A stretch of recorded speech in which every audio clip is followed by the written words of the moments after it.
ज्यांनी पक्षांतर केलंय ते अपात्र ठरतील.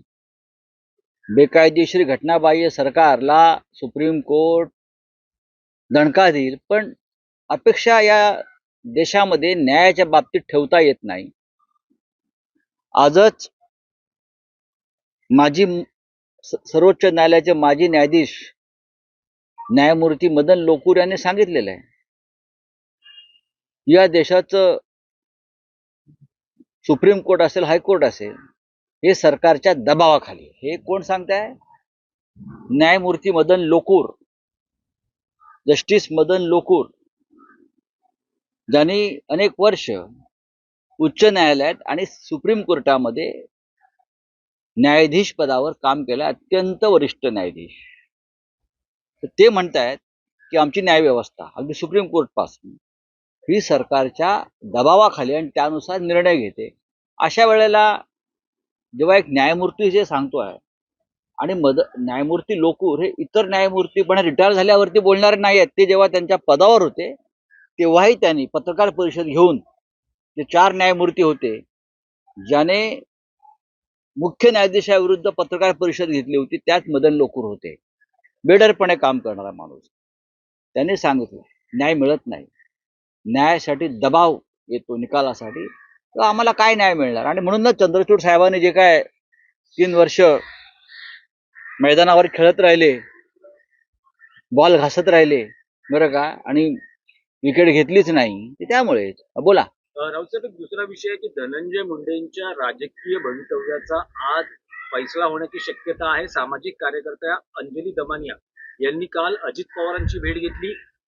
बीडमध्ये कशा पद्धतीने दहशत आहे, काय पुरावे आहेत, हे सगळे अजित पवारांना दाखवले. आज अजित पवारांची मुख्यमंत्री देवेंद्र फडणवीस काही होणार नाही, चर्चा आहे. काहीही होणार नाही. सामाजिक कार्यकर्त्या अंजली दमानिया यांच्या आधी तिथं आंदोलन सुरूच होतं, लोक रस्त्यावर आलेच होते. सुरेश धस यांनी तर तांडव केलेलं आहे बीडमधल्या दहशतवादाविरुद्ध. धसांचं तांडव सुरू आहे, तांडव.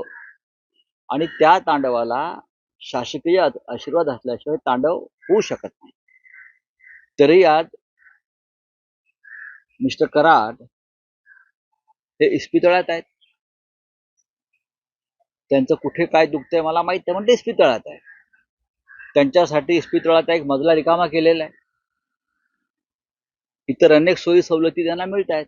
एका मुख्यमंत्र्यांना दिसत नाही का? अजित पवारांना दिसत नाही का?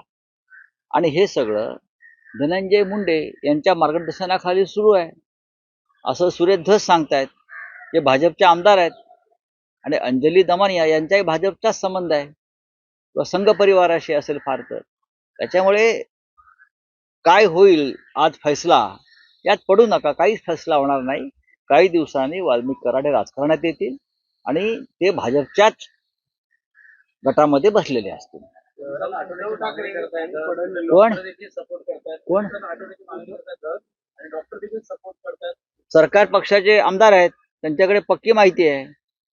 धस साहेबांचं ऐकलं पाहिजे, धस साहेबांचं ऐकलं पाहिजे असं मी म्हणेन ना. ते त्या भागातले आमदार आहेत, त्यांना तिकडली परिस्थिती माहिती आहे. आम्ही मुंबईतून बोलणं योग्य नाही.